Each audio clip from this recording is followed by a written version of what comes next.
ಆತ್ಮೀಯ ಕೇಳುಗರಿಗೆ ನಿಮ್ಮ ರಮಾಶ್ರೀ ನಾಡಿಗೇರ್ ಮಾಡುವ ನಮಸ್ಕಾರಗಳು. ರಮ್ಯ ಕಥಾಲೋಕಕ್ಕೆ ನಿಮಗೆಲ್ಲ ಮತ್ತೊಮ್ಮೆ ಸ್ವಾಗತ. ನೀವೀಗ ಪ್ರೀತಿಯ ತೇರು ಧಾರಾವಾಹಿಯ 37ನೇ ಅಧ್ಯಾಯವನ್ನು ಕೇಳ್ತಾ ಇದ್ದೀರಾ. ಲತಾ ಸೀದಾ ಸೀತಮ್ಮನ ಬಳಿ ಹೋದರು. ಅವರ ಕಾಲಿಗೆ ನಮಸ್ಕಾರ ಮಾಡಿ, ಸೀತಮ್ಮ, ನಮ್ಮಿಂದ ತಪ್ಪಾಗಿ ಹೋಗಿದೆ ಎಂದರು. ಅಷ್ಟು ಹೇಳುತ್ತಾ ಇದ್ದಂತೆ ದುಃಖದಿಂದ ಗಂಟಲು ಕಟ್ಟಿತ್ತು. ತುಂಬ ಗತ್ತಿನಿಂದ ಬಾಳಿದ ಹೆಣ್ಣಾಗಿ ಈಗ ಎಲ್ಲರ ಎದುರಿಗೂ ತಲೆಬಾಗಿ ನಡೆಯಬೇಕಾಗಿರುವುದು ದುಃಖದ ವಿಷಯವೇ ಅವರಿಗೆ. ಸ್ವಾಭಿಮಾನಿ ಹೆಣ್ಣಾದರೂ ತಮ್ಮಿಂದಾದ ತಪ್ಪಿಗೆ ಕ್ಷಮೆ ಕೇಳದೇ ಇರಲಾರರು. ಕಣ್ಣ ತುಂಬ ನೀರು ತುಂಬಿಕೊಂಡು ಮಾಡಿದ ತಪ್ಪಿನಿಂದಾಗಿ ತಲೆ ತಗ್ಗಿಸಿ ನಿಂತಿದ್ದ ಲತಾ ಅವರನ್ನು ಕಂಡು ಸೀತಮ್ಮ ಅವರಿಗೆ ಬೇಸರವಾಯಿತು. ಬೇಸರ ಮಾಡ್ಕೋಬೇಡ ಲತಾ, ಯಾರ್ಯಾರಿಗೆ ಯಾರ ಜೋಡಿ ಅಂತ ಭಗವಂತ ಮೊದಲೇ ನಿರ್ಧಾರ ಮಾಡಿರ್ತಾನೆ. ನಾವು ಅಜ್ಞಾನಿಗಳು, ನಮ್ಮದೇ ಎಲ್ಲ ಅನ್ನೋ ಹಾಗೆ ಮೆರಿತೀವಿ. ನಾವೇನೇ ಯೋಚನೆ ಮಾಡಿದ್ರೂ ಮೇಲೊಬ್ಬ ಇದಾನಲ್ಲ, ಅವನ ಲೆಕ್ಕದ ಹಾಗೆ ಎಲ್ಲ ನಡೆಯೋದು. ಈಗಲೂ ಅಷ್ಟೇ, ಅವನು ಯಾರನ್ನು ಜೋಡಿ ಮಾಡಬೇಕು ಅಂದ್ಕೊಂಡಿರ್ತಾನೋ ಅವರನ್ನೇ ಜೋಡಿ ಮಾಡಿರ್ತಾನೆ ಎಂದರು. ನಮ್ಮವರು ಅಂದುಕೊಂಡೋರೇ ಮಾಡಿದ ಕುತಂತ್ರದಿಂದ ಹೀಗೆಲ್ಲ ಆಯಿತು ಎನ್ನುತ್ತಾ ತನ್ನ ನಾದನಿಯ ಕಪಟ ನಾಟಕವನ್ನೆಲ್ಲ ಎಲ್ಲರ ಎದುರಿಗೂ ಹೇಳಿದರು. ನನಗೆ ಇದರ ಬಗ್ಗೆ ಒಂಚೂರು ಕೂಡ ಸೆಳೆವರದೇ ಹೋಯಿತು. ದಯವಿಟ್ಟು ಕ್ಷಮಿಸ್ಬಿಡಿ ಎಂದು ಕೈ ಮುಗಿದರು. ಬೆನ್ನ ಹಿಂದೆ ನಡೆದಿರುವ ಇಷ್ಟೆಲ್ಲ ತಂತ್ರ ಕೇಳಿ ಎಲ್ಲರೂ ನಿಟ್ಟುಸಿರು ಬಿಟ್ಟರು. ನಡೆದು ಹೋಗಿದ್ದಕ್ಕೆ ಚಿಂತೆ ಮಾಡಿ ಏನೂ ಫಲ ಇಲ್ಲ ಲತಾ ಅವರೇ, ಹಿಂದೆ ಆಗಿರೋದನ್ನು ಮರೆತು ಮುಂದೆ ಸಾಗ್ತಾ ಇರಬೇಕು ಅಷ್ಟೇ ಎಂದು ಸಮಾಧಾನದ ಮಾತು ಹೇಳಿದರು ಶ್ರೀಕಾಂತ್. ಲತಾ ಅವರು ತಾವು ತಂದಿದ್ದ ಆಹ್ವಾನ ಪತ್ರಿಕೆಯನ್ನು ಎರಡೂ ಕುಟುಂಬಗಳಿಗೆ ನೀಡಿದರು. ನನ್ನ ಮಗ ಸಿದ್ಧಾರ್ಥ್, ಅವನು ಕಾಲೇಜಲ್ಲೇ ಕೆಲಸ ಮಾಡ್ತಾಯಿದ್ದು ಕೋಮಲ ಅನ್ನೋ ಹುಡುಗಿನ ಮದುವೆ ಮಾಡ್ಕೊಂಡಿದ್ದಾನೆ. ಹಾಗಾಗಿ ನಾವು ಒಂದು ಸಣ್ಣ ಆರ್ತಕ್ಷತೆ ಇಟ್ಕೊಂಡಿದ್ದೀವಿ. ದಯವಿಟ್ಟು ನೀವೆಲ್ಲರೂ ಬಂದು ಅವರಿಬ್ಬರಿಗೂ ಆಶೀರ್ವಾದ ಮಾಡಬೇಕು ಎಂದು ಕೇಳಿಕೊಂಡರು. ಹಾಗೆ ಸಿದ್ದು ಕೋಮಲ ಮದುವೆ ಆದ ರೀತಿಯನ್ನು ಹೇಳಿದರು. ಅದಿತಿಯ ಬಳಿ ಬಂದ ಲತಾ ಮಮತೆಯಿಂದ ಅವಳ ತಲೆ ನೆವರಿಸುತ್ತಾ, ನನ್ನ ಮಗ ನಿನ್ನ ಮನಸ್ಸನ್ನು ನೋಯಿಸಿದ್ದಾನೆ. ಯಾವ ದೇವರ ಕೃಪೆನೋ ಏನೋ ಅವನಿಂದ ಅವತ್ತು ಯಾವುದೇ ಅನಾಹುತ ನಡೀಲಿಲ್ಲ. ಅವನ ತಪ್ಪನ್ನು ಕ್ಷಮಿಸಿ ಮನಸ್ಸಲ್ಲಿ ಯಾವುದೇ ಬೇಸರ ಇಟ್ಕೊಳ್ಳದೆ ರಿಸೆಪ್ಷನ್ಗೆ ಬನ್ನಿ ಎಂದು ಹೇಳಿದರು. ಅದಿತಿ ಮುಗುಳು ನಗುತ್ತಾ ತಲೆ ಆಡಿಸಿದಳು. ಆದಿತ್ಯನ ಕಡೆ ನೋಡಿದ ಲತಾ, ಆದಿ, ನನಗೆ ಸಿದ್ದು ಹೇಗೋ ನೀನು ಕೂಡ ಹಾಗೇನೆ. ಸಿದ್ಧುನ ಕ್ಷಮಿಸ್ತೀಯ ಅಲ್ವಾ? ಅವನಿಗೆ ಸ್ನೇಹಿತ ಅಂತ ಇರೋದು ನೀನೊಬ್ಬನೇ. ಅವನನ್ನು ಒಂಟಿಯಾಗಿ ಮಾಡಿಬಿಡ್ಬೇಡ ಎಂದವರ ಕಣ್ಣಲ್ಲಿನ ನೀರು ಕೆನ್ನೆ ಮೇಲೆ ಹರಿದಿತ್ತು. ಲತಮ್ಮ, ನೀವೇನೋ ಹೊಸದಾಗಿ ಹೀಗೆಲ್ಲ ಮಾತಾಡ್ತೀರಾ? ಏನೋ ಒಂದು ವಿಷಯಗಳಿಗೆ ಏನೇನೋ ಆಗೋಯ್ತು. ಆಗಿದ್ದೆಲ್ಲ ಒಳ್ಳೆಯದಕ್ಕೇನೆ. ಕೋಮಲಾ ಮೇಡಮ್ ತುಂಬ ಒಳ್ಳೆಯವರು. ಸಿದ್ಧುನ ತುಂಬ ಪ್ರೀತಿಸ್ತಾರೆ. ಮತ್ತು ಅವರು ನಿಮಗೆ ಒಳ್ಳೆಯ ಸೊಸೆ ಕೂಡ ಆಗ್ತಾರೆ ಎಂದನು. ಲತಾ ದೇವರ ಪ್ರಸಾದ ತೆಗೆದುಕೊಂಡು ಅಲ್ಲಿಂದ ಹೊರಟರು. ಪೂಜೆಗೆ ಬಂದವರಿಗೆ ಹೋಳಿಗೆ ಪಾಯಸದ ಊಟ ತೃಪ್ತಿಯನ್ನು ತಂದಿತ್ತು. ಆದ್ಯ ಮೊದಲನೇ ಪಂಕ್ತಿಯಲ್ಲಿ ಊಟ ಮುಗಿಸಿ ಸುಹಾಸನ ಜೊತೆ ಏರ್ಪೋರ್ಟ್ ಕಡೆಗೆ ಹೊರಟಿದ್ದಳು. ಶ್ರೀಕಾಂತ್ ಅವರ ಬಳಿ ಬಂದ ಆದ್ಯ, ಸಾರಿಯಪ್ಪ, ನಾನು ಹೋಗಲೇಬೇಕು ಎಂದಾಗ ಮಗಳನ್ನು ಬಿಗಿದಪ್ಪಿ, ಹೋಗ್ಬಾಕಂದ, ನಾವು ಕೂಡ ಆದಷ್ಟು ಬೇಗ ಬರ್ತೀವಿ. ಪೂಜಾ ಮನೇಲಿ ಮಾತಾಡಿದ್ದೀನಿ, ನೀನು ಫ್ಲೈಟ್ ಇಳಿಯೋ ಹೊತ್ತಿಗೆ ಪೂಜಾ ನಿನಗೋಸ್ಕರ ಅಲ್ಲಿ ಕಾಯ್ತಾ ಇರ್ತಾಳೆ ಎಂದಾಗ ಆದ್ಯಾಳ ಕಣ್ಣು ತುಂಬಿ ಬಂತು. ಅಪ್ಪ ಅಮ್ಮ ಮತ್ತು ಅಕ್ಕನನ್ನು ಬಿಟ್ಟು ಹೋಗ್ತಾ ಇರೋದು ಕಷ್ಟ ಆದರೂ ಎಲ್ಲರೂ, ಅದರಲ್ಲಿ ಅದಿತಿ ನೆಮ್ಮದಿಯಾಗಿ ಇರಬೇಕು ಅಂದರೆ ತಾನು ದೂರ ಇರೋದೇ ಒಳ್ಳೆಯದು ಅನ್ನಿಸಿತ್ತು ಆ ಕ್ಷಣಕ್ಕೆ. ವಾರಿಜ ಶ್ರೀಕಾಂತ್ ಇಬ್ಬರನ್ನೂ ಅಪ್ಪಿಕೊಂಡು ಹೋಗಿ ಬರುವೆ ಎಂದು ಹೇಳಿ ಹೊರಟಳು. ಅದಿತಿಯ ಬಳಿ ಬರುವಾಗ ಮನದ ದುಗುಡವನ್ನು ಮುಚ್ಚಿಟ್ಟು ಸಂತೋಷವನ್ನು ಮುಖದ ಮೇಲೆ ಎಳೆದುಕೊಂಡು ಬಂದಳು. ಅದಿತಿ, ಹೋಗಿ ಬರ್ತೀನಿ ಕಣೆ ಎಂದು ಹೇಳಿ ಅವಳನ್ನು ಅಪ್ಪಿದಳು. ದೃಷ್ಟಿ ಆದಿತ್ಯನ ಕಡೆ ಹರಿದಾಗ ಮುಖದ ಮೇಲಿದ್ದ ಕೃತಕ ನಗು ಅಳಿಸಿ ಹೋಗಿತ್ತು. ಅಯಾಚಿತವಾಗಿ ಕಣ್ಣು ತುಂಬಿ ಬಂದಿತ್ತು. ಸರಸರನೆ ಕಣ್ಣು ಒರೆಸಿಕೊಂಡು, ಭಾವ, ಹೋಗಿ ಬರ್ತೀನಿ ಎಂದು ಹೇಳಲಷ್ಟೇ ಸಾಧ್ಯವಾಗಿತ್ತು ಆದ್ಯಾಳಿಗೆ. ಸುಹಾಸ್ ಡ್ರೈವರ್ ಸೀಟ್ನಲ್ಲಿ ಕುಳಿತಿದ್ದ. ಎರಡೂ ಮನೆಯವರು ಆದ್ಯಾಳನ್ನು ಕಳಿಸಿಕೊಡಲು ಬಾಗಿಲಿಗೆ ಬಂದಿದ್ದರು. ಎಲ್ಲರನ್ನೂ ಒಮ್ಮೆ ಕಣ್ಣ ತುಂಬ ನೋಡಿ ಮಂಜಾದ ಕಣ್ಣುಗಳಿಂದ ಅಲ್ಲಿಂದ ಹೊರಟವಳಿಗೆ ಎದುರಾಗಿದ್ದರು ಮಂಜಣ್ಣ. ಚಿಕ್ಕಪ್ಪ ಎನ್ನುತ್ತಾ ಕಾರಿನಿಂದ ಇಳಿದು ಬಂದು ಮಂಜಣ್ಣನವರ ತೋಳು ಸೇರಿದಳು. ಮಂಜಣ್ಣ ಆದ್ಯಾಳನ್ನು ತಮ್ಮ ಎದೆಗೆ ಒರಗಿಸಿಕೊಂಡು ತಲೆ ನೇವರಿಸುತ್ತಾ, ಆದ್ಯ, ನೀನೀಗ ಸರಿಯಾದ ದಾರಿಲಿದೆಯಾ ಮಗಳೇ? ಹಳೆಯದನ್ನೆಲ್ಲ ಇಲ್ಲೇ ಬಿಟ್ಟು ಹೋಗು, ಹೊಸ ಬದುಕು ಹುಡುಕು, ಹೊಸದಾಗಿ ಎಲ್ಲ ಪ್ರಾರಂಭ ಮಾಡು, ಎಲ್ಲ ಒಳ್ಳೆಯದೇ ಆಗುತ್ತೆ ಎಂದು ಹೇಳಿದರು. ಆದ್ಯಾಳ ಬಿಕ್ಕುವಿಕೆ ಹಂತ ಹಂತವಾಗಿ ಕಡಿಮೆಯಾಗಿತ್ತು. ಪ್ರಯಾಣದುದ್ದಕ್ಕೂ ಆದ್ಯ ಸುಹಾಸನ ಜೊತೆ ಒಂದೇ ಒಂದು ಮಾತನ್ನೂ ಆಡಲಿಲ್ಲ. ಕಿಟಕಿಯ ಹೊರಗೆ ಮುಖ ಮಾಡಿದವಳು ಸುಹಾಸನ ಕಡೆ ಕಣ್ಣು ಕೂಡ ಹಾಯಿಸಲಿಲ್ಲ. ಸುಹಾಸ್ ಒಂದೆರಡು ಬಾರಿ ಆದ್ಯಾಳನ್ನು ಮಾತನಾಡಿಸುವ ವಿಫಲ ಪ್ರಯತ್ನ ಮಾಡಿದವನು ಅವಳ ನಿರಾಸಕ್ತಿಕೊಂಡು ಅವನೂ ಸುಮ್ಮನಾಗಿ ಬಿಟ್ಟ. ಏರ್ಪೋರ್ಟ್ ತಲುಪಿದಾಗ ಆದ್ಯ ತನ್ನ ಲಗೇಜ್ ಎಲ್ಲವನ್ನೂ ಕಾರಿನಿಂದ ಇಳಿಸಿಕೊಂಡಳು. ತನಗೆ ಸಹಾಯ ಮಾಡಲು ಬಂದ ಸುಹಾಸ್ಗೆ, ಬೇಡ ಸುಹಾಸ್, ಐ ಕ್ಯಾನ್ ಮ್ಯಾನೇಜ್. ಇದುವರೆಗೂ ನೀನು ಮಾಡಿರೋ ಎಲ್ಲ ಸಹಾಯಕ್ಕೂ ಥ್ಯಾಂಕ್ಸ್ ಅನ್ನೋದು ಸಣ್ಣ ಶಬ್ದ ಆಗುತ್ತೆ. ಆದರೆ ಬೇರೆ ಏನು ಹೇಳಬೇಕು ಗೊತ್ತಾಗ್ತಾ ಇಲ್ಲ ಎಂದವಳು ಒಂದು ಕ್ಷಣ ಮಾತು ನಿಲ್ಲಿಸಿ, ಸುಹಾಸ್, ನೀನು ನನಗೋಸ್ಕರ ಕಾಯಬೇಡ ಎಂದಳು. ಸುಹಾಸ್ ಆದ್ಯಳ ಕಡೆ ಪ್ರಶ್ನಾರ್ಥಕವಾಗಿ ನೋಡಿದಾಗ, ನಂಗೆ ಗೊತ್ತು ಸುಹಾಸ್, ನೀನು ನನ್ನನ್ನು ತುಂಬ ಪ್ರೀತಿಸ್ತೀಯ ಅನ್ನೋದು. ಆದರೆ ನಾನು ನಿನ್ನನ್ನು ಪ್ರೀತಿಸ್ತಾ ಇಲ್ಲ, ಮುಂದೆ ಪ್ರೀತಿಸೋದೂ ಇಲ್ಲ ಎಂದಳು. ಮುಂದಿನದನ್ನು ಈಗಲೇ ಹೇಗೆ ಹೇಳೋಕ್ಕಾಗತ್ತಾಗಿದೆಯಾ? ಯಾರಿಗೆ ಗೊತ್ತು, ಮುಂದೆ ನಿನಗೆ ನನ್ನ ಮೇಲೆ ಪ್ರೀತಿ ಆದರೂ ಆಗ್ಬೋದು ಎಂದ ಸುಹಾಸ್.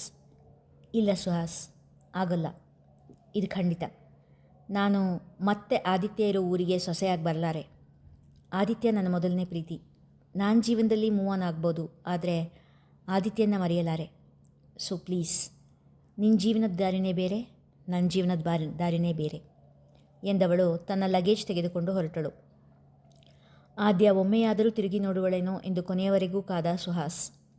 ಆದರೆ ಆದ್ಯ ಮುಂದೆ ಇಟ್ಟ ನೋಟವನ್ನು ಒಮ್ಮೆಯೂ ಅತ್ತಿತ್ತ ಅಲುಗಾಡಿಸಲೇ ಇಲ್ಲ. ಹೊಸ ಬದುಕಿನ ಕಡೆ ಮುಖ ಮಾಡುವ ಭರವಸೆಯೊಂದಿಗೆ ರಾಜ್ಯದ ಗಡಿ ದಾಟಿದ್ದಳು ಆದ್ಯ. ಎಲ್ಲರೂ ಊಟ ಮುಗಿಸಿ ಅಂಗಳದಲ್ಲಿ ಎಲೆ ಅಡಿಕೆ ಮೆಲ್ಲುತ್ತಾ ಕುಳಿತಿದ್ದರು. ಆದ್ಯಾಳ ನಿರ್ಗಮನ ವಾರಿಜ ಶ್ರೀಕಾಂತ್ಗೆ ಬೇಸರ ತಂದಿದ್ದರೂ ಅದನ್ನು ತೋರಿಸಿಕೊಳ್ಳುವ ಹೊತ್ತು ಅದಾಗಿರಲಿಲ್ಲ. ಆದಿತ್ಯ ಹೊಸ ಸಂಸಾರದ ಕನಸನ್ನು ಕಣ್ಣಲ್ಲಿ ತುಂಬಿಕೊಂಡಿದ್ದರು ಆ ತಂದೆ ತಾಯಿಗಳು. ಕೋಮಲಾ ಮೇಡಮ್, ಸಿದ್ದುವಿನ ಕರೆ ಕೇಳಿ ಕುಳಿತಿದ್ದವಳು ಎದ್ದು ನಿಂತಳು. ಕೋಮಲ ತವರಿನಲ್ಲಿ ಬಿಟ್ಟು ಹೋದ ಮೇಲೆ 2 ದಿನ ಅವಳಿಗೆ ಫೋನ್ ಕೂಡ ಮಾಡಿರಲಿಲ್ಲ. ಅಸಲಿಗೆ ಮದುವೆಯಾಗಿರೋದು ನೆನಪಿದೆಯೋ ಇಲ್ಲವೋ ಎನ್ನುವಂತೆ ಇದ್ದ. ಕೋಮಲಾಳಿಗೂ ಕೂಡ ಫೋನ್ ಮಾಡಲು ಹಿಂಜರಿಕೆ. ಹಗಲೆಲ್ಲ ಶಾಪಿಂಗ್, ರಿಸೆಪ್ಷನ್ ಕೆಲಸ ಎಂದು ವ್ಯಸ್ತವಾಗಿದ್ದರೂ ಅವನ ಕರೆಗಾಗಿ ಕಾಯುತ್ತಲೇ ಇದ್ದಳು. ಸಿದ್ಧಾರ್ಥನಿಗೂ ಕೂಡ ಏನೋ ಹಿಂಜರಿಕೆ. 2 ದಿನಗಳ ಕಾಲ ತನ್ನ ಮನದಲ್ಲೇ ಯೋಚನೆ ಮಾಡುತ್ತಾ ಕಳೆದಿದ್ದ. ಮದುವೆಯಂತೂ ಆಗಿತ್ತು, ಆದರೆ ಪ್ರೀತಿ? ಕೋಮಲಾ ಮೇಡಮ್ ಮೇಲೆ ಅವನಿಗೆ ಯಾವ ರೀತಿಯ ಮೃದುವಾದ ಭಾವನೆಗಳು ಕೂಡ ಮೂಡಿರಲಿಲ್ಲ. ಆ ಕ್ಷಣಕ್ಕೆ ಅವರನ್ನು ಮದುವೆಯಾಗುವುದು ಸೂಕ್ತ ಎನಿಸಿದ್ದರಿಂದ ಮದುವೆಯಾಗಿ ಬಿಟ್ಟಿದ್ದ. ಹಾಗೆಂದು ಆ ನಿರ್ಧಾರದ ಮೇಲೆ ಅವನಿಗೆ ಪಶ್ಚಾತ್ತಾಪವೇನೂ ಇರಲಿಲ್ಲ. ಆದರೆ ಸಂಬಂಧ ಗಟ್ಟಿಯಾಗಲು ಇನ್ನೊಂದಿಷ್ಟು ಸಮಯ ಬೇಕು ಎಂಬುದು ಅವನ ಅನಿಸಿಕೆಯಾಗಿತ್ತು. ಕೋಮಲಾ ಮೇಡಮ್ ಎಂದು ಕರೆದು ರೂಮಿನ ಬಾಗಿಲಿನಲ್ಲೇ ನಿಂತವನ ಕಡೆ ಅಚ್ಚರಿಯಿಂದ ನೋಡಿದಳು ಕೋಮಲ. ಒಳಗೆ ಬನ್ನಿ, ಮೃದುವಾದ ದನಿಯಲ್ಲಿ ಕರೆದಳು. ಆ ರೂಮಿನಲ್ಲಿ ಮಂಚ ಒಂದೇ ಇದ್ದಿದ್ದು. ಒಂದು ತುದಿಯಲ್ಲಿ ಕೋಮಲ ಕುಳಿತರೆ ಇನ್ನೊಂದು ತುದಿಯಲ್ಲಿ ಸಿದ್ದು ಕುಳಿತಿದ್ದ. ಇಬ್ಬರ ನಡುವೆ ಮೌನ. ಮಾತನಾಡಲು ವಿಷಯವಿದ್ದರೂ ಪದಗಳ ಕೊರತೆ. ರೂಮ್ ತುಂಬ ಚೆನ್ನಾಗಿದೆ, ಅತ್ತಿತ್ತ ನೋಡುತ್ತಾ ಹೇಳಿದ ಸಿದ್ದು. ಹಾಂ, ಥ್ಯಾಂಕ್ಸ್. ಮತ್ತೆ ಮಾತು ಮುಂದುವರಿಸಲು ಇಬ್ಬರಿಗೂ ತಿಳಿಯದೇ ಹೋಯಿತು. ಕೋಣೆಯಲ್ಲಿ ಅಚ್ಚುಕಟ್ಟಾಗಿ ಜೋಡಿಸಿಟ್ಟಿದ್ದ ಪುಸ್ತಕಗಳ ಕಡೆ ಸಿದ್ದುವಿನ ನೋಟ ಹರಿದಿತ್ತು. ತುಂಬ ಓದೋ ಅಭ್ಯಾಸ ಇದೆಯಾ ಎಂದು ಕೇಳಿದ. ಹಾಂ, ಪುಸ್ತಕಗಳನ್ನು ಓದೋದು ಅಂದರೆ ನಂಗೆ ತುಂಬ ಇಷ್ಟ ಎಂದವಳು. ನಿಮಗೆ ಎಂದು ಕೇಳಿದಳು. ಓದ್ತೀನಿ, ಆದರೆ ಇಷ್ಟೆಲ್ಲ ಕಲೆಕ್ಷನ್ ಇಲ್ಲ ನನ್ನ ಹತ್ರ. ಯಾವಾಗಾದರೂ ಒಮ್ಮೊಮ್ಮೆ ಓದ್ತೀನಿ ಅಷ್ಟೇ. ಮತ್ತು ಬೇರೆ ಏನೇನು ಹಾಬಿ ಇದೆ ನಿಮಗೆ? ನಿಧಾನವಾಗಿ ಒಬ್ಬರಿಗೊಬ್ಬರು ಪರಿಚಯ ಬೆಳೆಯತೊಡಗಿತು. ಇಬ್ಬರು ಸ್ನೇಹದ ಮೊದಲ ಮೆಟ್ಟಿಲ ಕಡೆ ಸಾಗಿದ್ದರು. ಸೌಭಾಗ್ಯಮ್ಮ ನಗುನಗುತ್ತಾ ಓಡಾಡುತ್ತಿದ್ದರೂ ಏನೋ ಕೊರಗು ಅವರನ್ನು ಕಾಡುತ್ತಿತ್ತು. ಮೊದಲು ಅದನ್ನು ಗಮನಿಸಿದ್ದು ವಾರುಣಿಯೇ. ಸೌಭಾಗ್ಯಮ್ಮ, ಏನಾದರೂ ಸಮಸ್ಯೆನಾ? ಬಂದ ನೆಟ್ಟರಿಗೆ ಕೊಟ್ಟು ಕಳುಹಿಸಬೇಕಾದ ಸಿಹಿ ತಿಂಡಿ ಪ್ಯಾಕ್ ಮಾಡಿಸುತ್ತಿದ್ದ ಸೌಭಾಗ್ಯನ ಬಳಿ ಬಂದು ಕೇಳಿದರು. ಇಲ್ಲ ವಾರುಣಿ, ಯಾಕೆ ಕೇಳ್ತಾ ಇದೆಯಾ? ಮತ್ತೆ ಕೇಳಿದರು ಸೌಭಾಗ್ಯಮ್ಮ. ಯಾಕೋ ನಿಮ್ಮ ಮುಖದ ಮೇಲೆ ಆತಂಕ ಇರೋ ಹಾಗನ್ನಿಸ್ತು.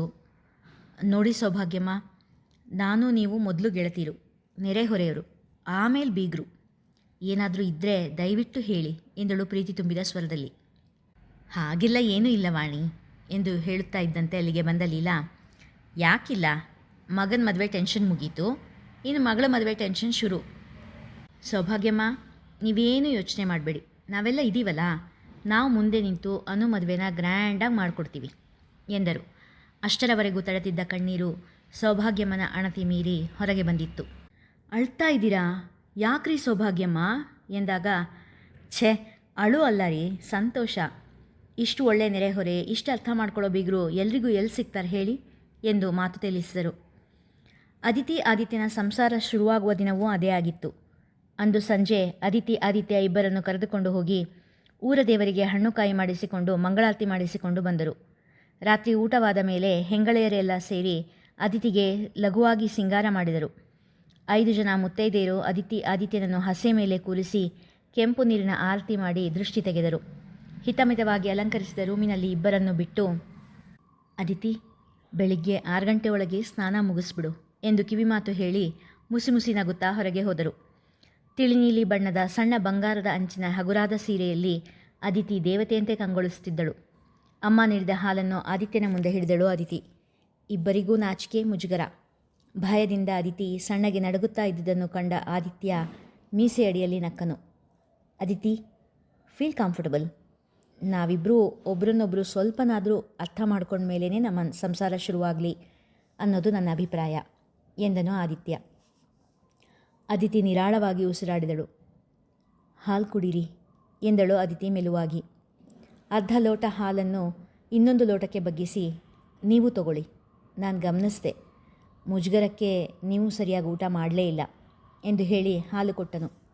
ರೂಮಿನಲ್ಲಿ ಜೋಡಿಸಿ ಇಟ್ಟ ಹಣ್ಣು, ಸಿಹಿ ತಿಂಡಿ ನೋಡಿ, ಏನಾದರೂ ಹಣ್ಣು ತೊಗೊಂಡು ತಿನ್ನಿ ಎಂದನು. ಅದಿತಿ ಇನ್ನೂ ಹಿಂಜರಿಕೆಯಲ್ಲೇ ಇರುವುದನ್ನು ಕಂಡು, ನನಗಂತೂ ಹಸಿವೆ ಆಗ್ತಿದೆ ಕಣ್ರಿ ಎಂದು ಹೇಳುತ್ತಾ ತಾನೂ ಒಂದು ಬಾಳೆಹಣ್ಣು ತಿನ್ನುತ್ತಾ ಅದಿತಿಯ ಕಡೆ ಒಂದು ಹಣ್ಣು ಚಾಚಿದನು. ಅದಿತಿ ಕೂಡ ಹಣ್ಣು ತೆಗೆದುಕೊಂಡಳು. ನಮ್ಮ ಕಾಲೇಜ್ನಲ್ಲಿ ಸ್ಟೂಡೆಂಟ್ಸ್ ಎಲ್ಲ ತುಂಬ ಜೋರು. ನಿಮ್ಮ ಕಾಲೇಜ್ನಲ್ಲಿ ಹೇಗೆ ಎಂದು ಲೋಕಾಭಿರಾಮವಾಗಿ ಮಾತನಾಡತೊಡಗಿದನು. ಅಲ್ಲೂ ಕೆಲವರು ತುಂಬ ಜೋರು, ಮತ್ತೆ ಕೆಲವರು. ಆದಿತ್ಯನ ಮಾತಿಗೆ ಮಾತು ಪೋಣಿಸಲು ಆರಂಭಿಸಿದಳು. ಹಾಗೆ ಮಾತನಾಡುತ್ತಾ ಹಾಸಿಗೆ ಮೇಲೆ ಹರಡಿದ್ದ ಹೂವನ್ನೆಲ್ಲ ತೆಗೆದು ಬದಿಗೆ ಇರಿಸಿ ಮಲಗಲು ಹಾಸಿಗೆ ಸಿದ್ಧ ಮಾಡಿದ. ಮಾತುಕತೆಯ ನಡುವೆ ಇಬ್ಬರ ನಡುವಿನ ಸಂಕೋಚದ ಪರದೆ ಸ್ವಲ್ಪವೇ ಸರಿದಿತ್ತು. ಕಣ್ಣು ಎಳೆಯುವಂತಾದಾಗ ಇಬ್ಬರು ಮಾತು ನಿಲ್ಲಿಸಿ ಮಲಗುವ ಯೋಚನೆ ಮಾಡಿದರು. ಇನ್ನೇನು ಇಬ್ಬರೂ ಮಲಗಬೇಕು, ಅಷ್ಟರಲ್ಲೇ ಹೊರಗೆ ಏನೋ ಗಲಿಬಿಲಿ ನಡೆಯುತ್ತಿದೆ ಎನಿಸಿತು. ಸೌಭಾಗ್ಯಮ್ಮನ ಸಣ್ಣ ದನಿ ಕೇಳಿ ಆದಿತ್ಯ ರೂಮಿನ ಬಾಗಿಲು ತೆಗೆದು ಹೊರಗೆ ಬಂದನು. ಹಿಂದೆಯೇ ಅದಿತಿ ಕೂಡ. ಸೌಭಾಗ್ಯಮ್ಮ ಅನನ್ಯಾಳನ್ನು ತಬ್ಬಿಕೊಂಡು ಅಳುತ್ತಿದ್ದರೆ ಉಳಿದವರು ಸುತ್ತಲೂ ನಿಂತಿದ್ದರು. ಏನಾಯಿತು? ಗಾಬರಿಯಿಂದ ಕೇಳಿದ ಆದಿತ್ಯ. ಶ್ರವಂತ್ ಫೋನ್ ಬಂದಿತ್ತು. ಶ್ರಾವಣಿನ ಆಸ್ಪತ್ರೆಗೆ ಸೇರಿಸಿದಾರಂತೆ ಎಂದ ಅಭಯ್. ಆದಿತ್ಯ ಗಾಬರಿಯಿಂದ, ಯಾವ ಆಸ್ಪತ್ರೆ, ಯಾವಾಗ, ಏನಾಯ್ತಂತೆ ಎಂದು ಪ್ರಶ್ನೆಗಳ ಮೇಲೆ ಪ್ರಶ್ನೆ ಕೇಳಿದ. ಅದಿತಿಯ ಮುಖ ನೋಡಿದ ಅಭಯ್ ಯಾವ ಪ್ರಶ್ನೆಗೂ ಉತ್ತರ ನೀಡದೆ, ಸಿಟಿ ಹಾಸ್ಪಿಟಲ್ ಎಂದಷ್ಟೇ ಹೇಳಿದ. ಸರಿ ಅಮ್ಮ, ನಾನು ಹೋಗಿ ಬರ್ತೀನಿ. ಅನು, ಏನೂ ಗಾಬರಿ ಆಗ್ಬೇಡ ಎಂದು ಹೇಳಿ ಬೈಕ್ ಕೀ ಹಿಡಿದು ಹೊರಗೆ ಹೊರಟ. ತನ್ನ ಹಿಂದೆಯೇ ಹೆಜ್ಜೆ ಇಟ್ಟ ಅದಿತಿ ಕಡೆ ನೋಡಿ, ಯೋಚನೆ ಮಾಡೋವಂಥದ್ದೇನೂ ಇಲ್ಲ, ನೀವೆಲ್ಲರ ಮಲ್ಕೊಳ್ಳಿ, ನಾನು ಆಸ್ಪತ್ರೆಗೆ ಹೋಗಿ ಬರ್ತೀನಿ ಎಂದು ಹೇಳಿ ಹೋದ. ಆ ರಾತ್ರಿ ಆದಿತ್ಯನ ಮನೆಯವರೆಲ್ಲರಿಗೂ ಜಾಗರಣೆಯಾಯಿತು. ಇಲ್ಲಿಗೆ ಇಂದಿನ ಸಂಚಿಕೆ ಮುಗಿಯಿತು. ಮುಂದಿನ ಕಥೆ ಮುಂದಿನ ಸಂಚಿಕೆಯಲ್ಲಿ. ಕಥೆ ಇಷ್ಟವಾಗಿದ್ದರೆ ಹೆಚ್ಚು ಜನರಿಗೆ ಶೇರ್ ಮಾಡಿ, ಲೈಕ್ ಮಾಡಿ, ಚಾನಲನ್ನು ಸಬ್ಸ್ಕ್ರೈಬ್ ಮಾಡಿಕೊಳ್ಳಿ. ಹಾಗೆ ಕಥೆ ಬಗ್ಗೆ ನಿಮ್ಮ ಅಭಿಪ್ರಾಯವನ್ನು ಕಮೆಂಟ್ ಸೆಕ್ಷನ್ನಲ್ಲಿ ತಿಳಿಸಿ ಪ್ರೋತ್ಸಾಹಿಸಿ. ಧನ್ಯವಾದಗಳು.